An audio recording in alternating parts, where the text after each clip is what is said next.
The game had been out for years. Cosmos. It was a revolution in virtual reality technology, allowing players to enter a galaxy's worth of worlds.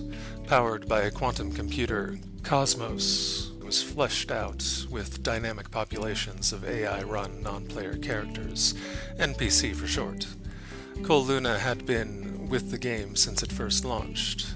The player excelled at lore hunting, the gathering of secrets across the many worlds of the cosmos. Well into the sixth expansion, Cole has built a thriving business of running avatars through the complex quest lines that provide great rewards for those with the skill to attain them. Before logging out for a break, Cole is stopped by another player. Cole Luna. The man's avatar looks the pretty woman over. Her attire is functional business wear, favored by lifestyle specialists who don't get their hands dirty fighting monsters. Behind her, a hovering camera bot is capturing the moment of their meeting. "Yeah," Cole says, "that's me." The pretty journalist smiles. "I'm glad I caught you. I've been wanting to meet you for a while." Cole nods. "I don't do interviews." The journalist is unperturbed by Cole's dismissiveness. "Mr. Luna, you may not be aware of it, but you have a certain reputation in the gaming community. You're a legend, some might say." Cole shrugs. "Thank you. Goodbye." His words escape him as he turns away. Hurriedly, the woman rushes around to face him again, her camera ever hovering in his observation. "Mr. Luna, before you go, can you give us your thoughts on the coming software patch? Perhaps illuminate some key quest lines and the future of Cosmos?" Cole sighs. "If you want information like that, you should commission me, but my queue is backed up as is." The reporter's lips twitch. Just a small fact would be enough. Cole looks at the woman. There are many players like her, detectives who have a social media influence dissecting the elements of Cosmos. Most do their own footwork, and yet here she is, asking for a free lunch. Cole frowns. A shadow is falling on the worlds of Cosmos, a swarm even. The great powers across the galaxy will be as wheat before the locust. As Cole finishes his statement, he observes the confused expression on the reporter's face. Before she can recover, he uses the drop-down display on his HUD to log out. His consciousness slowly returns to the world, and his eyes open to look through the visor of his full-dive VR headset. He's spent a decade in the game. He only leaves to sleep and feed himself. Cole's limbs are skinny, yet not quite anorexic. He doesn't get much exercise in the real world. Cole sits up and removes the headset. "I wonder if I should move on." His words display a fatigue that can only come after long, hard work. He checks his phone and sees a notification for a new commission. The details could be more specific, but only some players want to give away their secrets up front. Thinking little of it, Cole confirms his participation and goes to the kitchen to throw something in the microwave before eating it. The meal is both tasty and bland at the same time, just a cheap frozen meal. With little left to do in the real world and his appetite satiated, Cole returns to his bed, where the headset waits. Cole puts it on and lies down. As the system whirs into action, Cole feels the lethargy that comes with the full dive process. Before losing consciousness, he feels the system grow louder and louder. It's far more audible than it should be.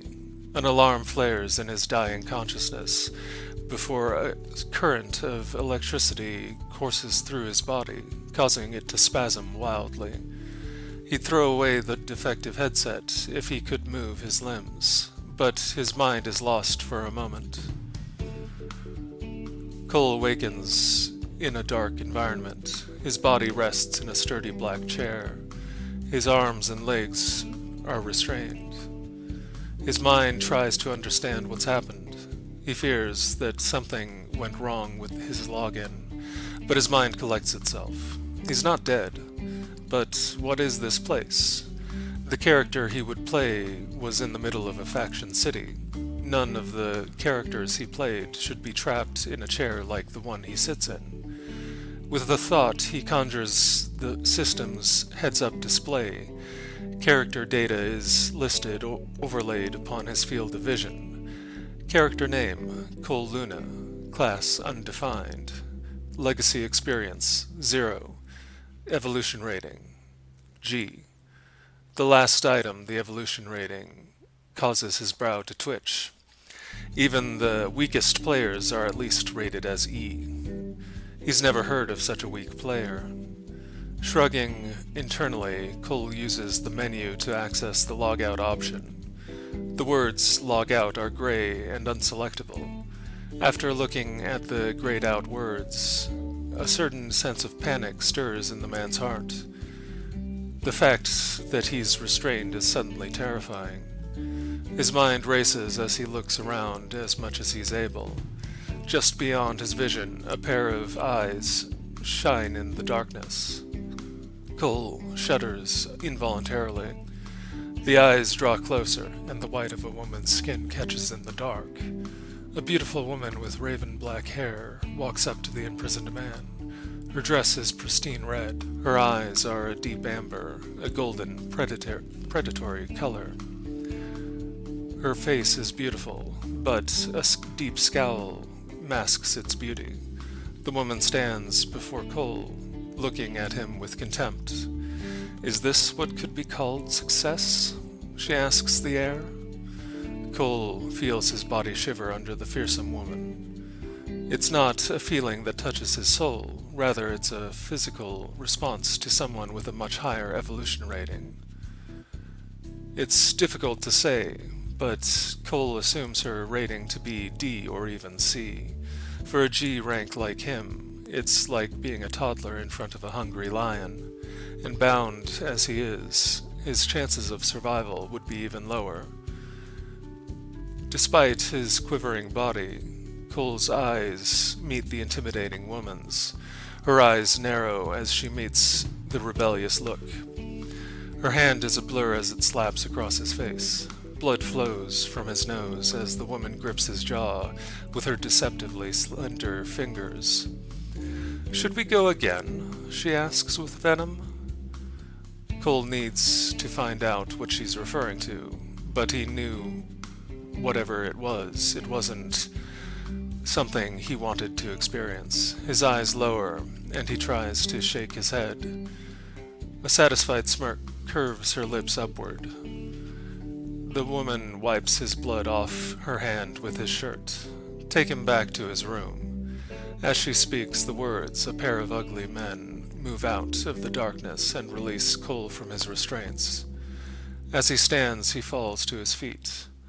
"Get up, acolyte," one of the men says with a kick to Cole's side. With effort, Cole stands and begins to walk. As he leaves the scary room, the beautiful, disdainful woman watches with mild interest.